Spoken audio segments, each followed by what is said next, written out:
የኢትዮጵያ ሀገራዊ ምክክር ጉባኤ የፍጻሜው ወይንም የማጠቃለያው ምዕራፍ ላይ ሲደርስ ትንቅንቁ ከወትሮ በተለየ መልኩ ከፍ ብሏል።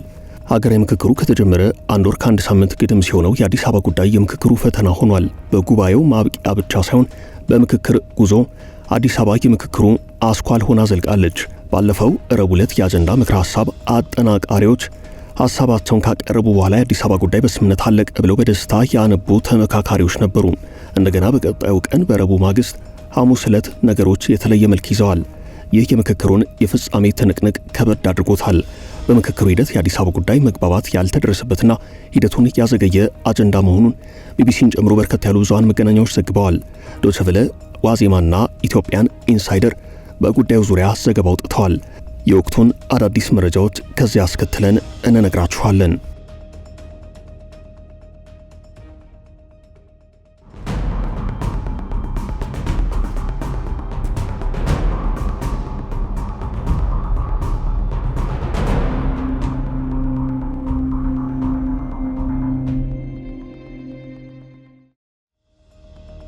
ለመሆኑ አዲስ አበባ የማን ናት?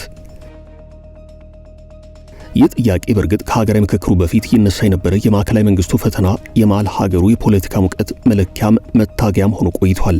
ለነገሩ ጥያቄው ይነሳ እንጂ ለጥያቄው መልስ ሰጪ መንግስት ወይንም የሚመለከተው አካል ሳይሆን ሁሉም ኢትዮጵያዊ አቤት ብሎ ሲመልስ ይታያል።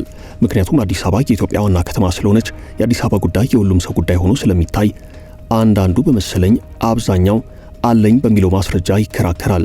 በእርግጥ የአዲስ አበባን ፖለቲካዊ ችግር መቅረፍ የኢትዮጵያን የፖለቲካ ችግር ከመሰረቱ ለመፍታት ቁልፍ በር ይከፍታል። ብዙዎች አዲስ አበባ የሀገሪቱ ጣፈንታ የሚወሰንባት የፖለቲካና የኢኮኖሚ ማዕከል እንደሆነች፣ ነዋሪዎቿም ሀገሪቱ ማቅረብ ለምትችለው የተሻለ ዕድልና ጥቅማጥቅም ቅርብ ተቋዳሾች መሆን ይችላሉ ይላሉ። አዲስ አበባ የድህረ ብሔርና የብዝሃ ማንነት መኖሪያ ከተማ ናት ይሏታል። አዲስ አበባ ውስጥ ሁሉም ሰው መጤ፣ ሁሉም ሰው ባለቤት ነው ይባላል። ይህ ደግሞ በታሪክ የሚያሟግት ጉዳይ ነው። ታሪክ እንደሚናገረው በ19ኛው ክፍለ ዘመን ሁለተኛው አጋማሽ ዳግማዊ አጤ ምኒልክ መንግስታቸውን ከአንኮበር ወደ እንጦጦ ኋላም ፍልውሃ ወደሚገኝበት ፊንፊኔ በማውረድ አዲስ አበባን ቆረቆሩ። ከዚያም በኋላ ኢትዮጵያውያን ከሁሉም ማዕዘናት እየፈለሱ ከተማዋን የጋራ መኖሪያቸው አደረጓት በማለት አዲስ አበባ የዳግማዊ ምኒልክ መንግስት መናገሻ ሆና መቆርቆሯን የሚናገሩ የታሪክ ጸሐፍት አሉ። በኦሮሞ ፖለቲከኞችና የታሪክ አዋቂዎች ወገን ደግሞ ከአጤ ምኒልክ አስቀድሞ አዲስ አበባ የቱለማ መሬት ነበረች። ይህ መሬት ነው እየተሸነሸነ ከተማዋ የተቆረቆረችው። እየሰፋች ስትመጣም በርካታ አርሶ አደር ተፈናቅሎባታል ይላሉ።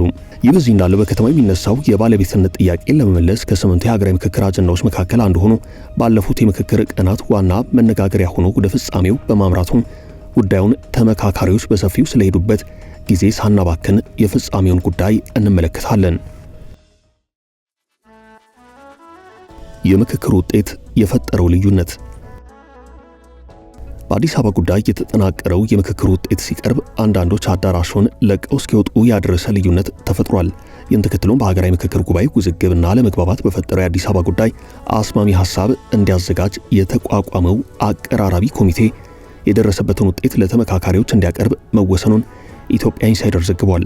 ኮሚቴው አስማሚ ሐሳቡን የሚያዘጋጀው በአዲስ አበባ ጉዳይ ላይ በተለያዩ ደረጃዎች የተከፋፈሉ ቡድኖች ያቀረቧቸውን ሐሳቦች ከቃለ ጉባኤዎች ላይ ከመረመረ በኋላ ነው። በ8 ዋነኛ አጀንዳዎች ተከፍሎ ላለፉት 35 ቀናት ሲካሄድ የቆየው ሀገራዊ ምክክር ጉባኤ የአዲስ አበባ ከተማን ጉዳይ ሲመለከት የቆየው በፌዴራል ከተሞች ዕጣ ፈንታ ላይ እንዲመካከሩ በተመደቡ ቡድኖች አማካይነት ነው። በአዲስ አበባ ጉዳይ ከ10 ጀምሮ እስከ 500 ተመካካሪዎችን የያዙ ቡድኖች ባካሄዷቸው ምክክሮች ያቀረቧቸው ምክረ ሐሳቦች በተጠቃለለ የጉባኤው አንድ ወጥ ሰነድ ላይ ተካቶ ለ4000 ተሳታፊዎች ይቀርባል ተብሎ ነበረም። ይህም ሆኖ የኦሮሚያ ክልል ተመካካሪዎች በአዲስ አበባ ከተማ አጀንዳ ላይ ባቀረቡት አቤቱታ ሳቢያ ሁሉም የጉባኤው ተሳታፊዎች በተገኙበት ሊደረግ የነበረው ስብሰባ ሳይካሄድ ቀርቷል።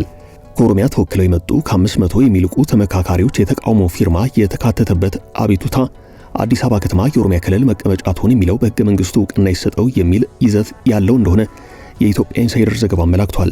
በምክክሩ ማብቂያ የኦሮሚያ ክልል ተወካዮች አዲስ ምክረ ሐሳብ እንዲካተትላቸው ያቀረቡት ጥያቄ የምክክሩን አጀንዳዎች የማጠቃለያ ጉባኤ አራዝሞታል።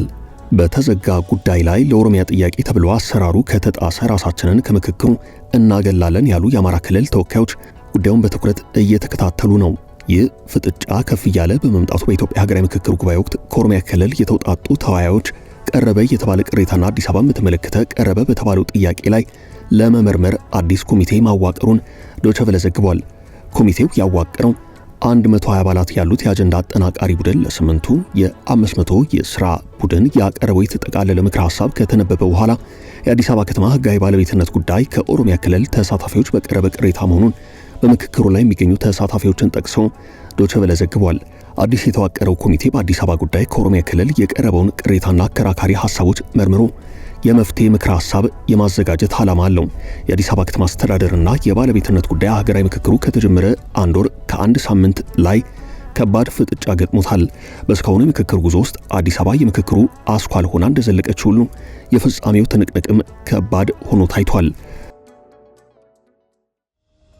በጉዳዩ ዙሪያ ቢቢሲ ባወጣው ዘገባ የምክክሩ ሂደት የአዲስ አበባ ጉዳይ መግባባት ያልተደረሰበትና ሂደቱን ያዘገየ አጀንዳ ሆኗል ሲል ይህ ትንታኔ እስከተጠናቀረበት ሰዓት ድረስ ባወጣው ሐተት አመላክቷል። ባለፈው ረቡዕ ዕለት የአጀንዳ ምክር ሐሳብ አጠናቃሪዎች ጥንቅራቸውን ካቀረቡ በኋላ በደስታ ያነቡ ነበሩ የሚሉት አንድ የምክክሩ ተሳታፊ ለቢቢሲ አማርኛ ሲናገሩ በቀጣዩ ቀን ሐሙስ ነሐሴ 14 ቀን ነገሮች የተለየ መልክ መያዛቸውን ይገልጻሉ።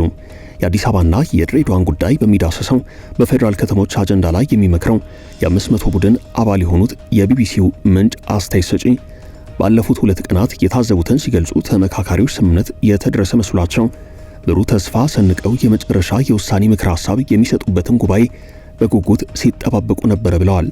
በአዲስ አበባ ጉዳይ የተጠናቀረው የምክክሩ ውጤት ሲቀርብ ግን አንዳንዶች አዳራሹን ጥለው እስኪወጡ ያደረሰ ልዩነት ተፈጥሯል።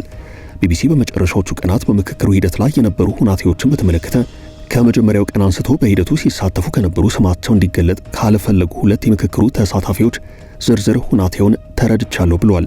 በዘገባው መሰረት የሀገራዊ ምክክር ኮሚሽን ምክትል ዋና ኮሚሽነር ወይዘሮ ሂሩት ገብረስላሴ ነሐሴ 13 ቀን በሰጡት መግለጫ ከ8ቱ ባለ 500 ቡድን የተውጣጡ 120 አጠናቃሪዎች ስራቸውን አጠናቀው ለየቡድኖቹ አንድ ወጥ የምክር ሐሳብ ሰነድ ረቡዕ ጠዋት ማቅረባቸውን ተናግረው ነበርም።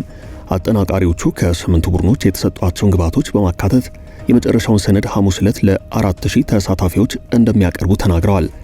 አንድ ትልቅ ምዕራፍ ላይ ደርሰናል ማለት ነው ሲሉም ነበር የሂደቱን ስኬታማነት በወቅቱ የገለጹት።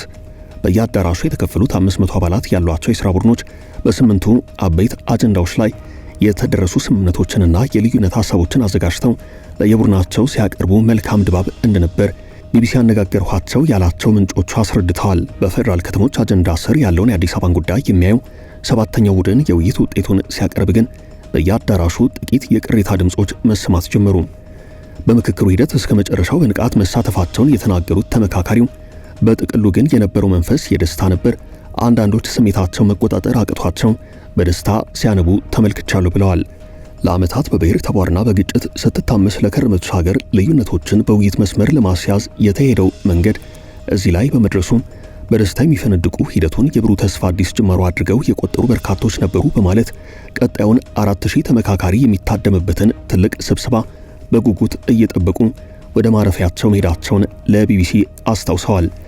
በኮሚሽኑ በተያዘው ቀጠሮ መሰረት 500 አባላት የያዙት ቡድኖች በአጠናቃሪዎቻቸው አማካኝነት ያዘጋጁት አንድ ወጥ የምክር ሐሳብ ሰነድ ሲቀርብ ለመስማት 4000ዎቹ ተመካካሪዎች ጠዋት በአዳራሽ ተገኙ። ሆኖም አዳራሽ ውስጥ የነበረው ድባብ የተለየና የከበደ ነበር ይላሉ አስተያየት ሰጪው። ቅርቃር ውስጥ የገቡ አጀንዳዎች ላይ በመወያየት የመፍትሄ ሐሳብ እንዲያቀርብ የተቋቋመው 230 አባላትን የያዘው የክልል ጉባኤ ረቡዕ ምሽት ድንገተኛና አስቸኳይ ስብሰባ ተጠርቶ እንደነበር መስማታቸውን ይናገራሉ። በአዳራሽ ውስጥ የነበረው የከበደ ድባብም የተፈጠረው በዛ ምክንያት ሆነ ሲሉም ክስተቱን ያስረዳሉ። ስብሰባው ለምን እንደተጠራ አስቀድሞ የሚያውቅ ባይኖርም በጭምጭምታ ግን የአዲስ አበባ ጉዳይ እንደሆነ ይናፈስ ነበር ብለዋል። ጠዋት 4 ሰዓት የገባው ተመካካሪ ሙሉ ረፋዱን ያላንዳች ተግባር ማሳለፉን የሚገልጹት እኚህ የቢቢሲ ምንጭ ለምን እንደዘገየ ምክንያቱን የሚናገር አንድም አካል አልነበርም ይላሉ። የዓይን እማኙ አዳራሹ በስጋትና በጥርጣሬ ጭጋግ ተሸፈነ ይላሉ። 4000 ተመካካሪ በቡድን የሆነ ያንሾካሾካል፣ በተባራሪ የተሰማውን ጥርጣሬ ተነትናል፣ ይሞግታል፣ ያነሳል፣ ይጥላል። 4000 ተሳታፊም በጋራ የሚጠባበቁት የሐሙስ መድረክ የተጀመረው ከቀኑ 6 ሰዓት ግድም ነበረ ብለዋል።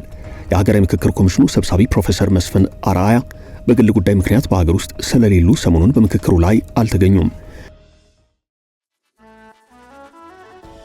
7 ኮሚሽነሮች ወደ መድረክ ከወጡ በኋላ ከመካከላቸው አንዱ በአዲስ አበባ የኦሮሚያ መንግስት ርዕሰ ከተማነት ጉዳይ ላይ በጉባኤው ስምምነት ባለመደረሱ ከኦሮሚያ የተወከሉ ተመካካሪዎች ቅሬታ አቅርበዋል የሚል ብዙዎች ያልጠበቁትን አዲስ ሐሳብ አቀረቡ ይላሉ እኚህ የዓይን እማኝ። በመቀጠልም ኮሚሽኑ ይህንን ለመፍታት በመቸገሩ የመፍትሄ አቅጣጫና ምክር እንድትሰጡን አጀንዳውን ወደዚህ አምጥተነዋል አሉ። አስተያየት የመስጠት እድል ሲጀመር ከመድረኩ ፊት ለፊት የተቀመጡት የ12ቱ ክልሎች ፕሬዝዳንቶችና የሁለቱ ከተማ አስተዳደር ከንቲባዎች የመጀመሪያ እድል እንደተሰጣቸው ለቢቢሲ ቃላቸውን የሰጡት ተመካካሪ ተናግረዋል። ከአማራ ክልል ውጭ የክልል ፕሬዝዳንቶች በተራ በተራ እየተነሱ አዲስ አበባ የኦሮሚያ ክልል ርዕሰ ከተማ እንድትሆን ከሰፊ ማብራሪያ ጋር የውሳኔ ሐሳብ ማቅረባቸውን እኚህ ምንጭ ተናግረዋል። በመቀጠል እድሉ የተሰጣቸው ከየክልል መጣን የሚሉ ተመካካሪዎችም ርዕሳነ መስተዳድራኑ ያነሱትን ሐሳብ በመደገፍ አስተጋቡም። በመቀጠል እድሉ የተሰጣቸው ከየክልሉ መጣን የሚሉ ተመካካሪዎችም ርዕሳነ መስተዳድራኑ ያነሱትን ሐሳብ በመደገፍ ሐሳቡን እንዳስተጋቡት የዓይን እማኙ ተናግረዋል።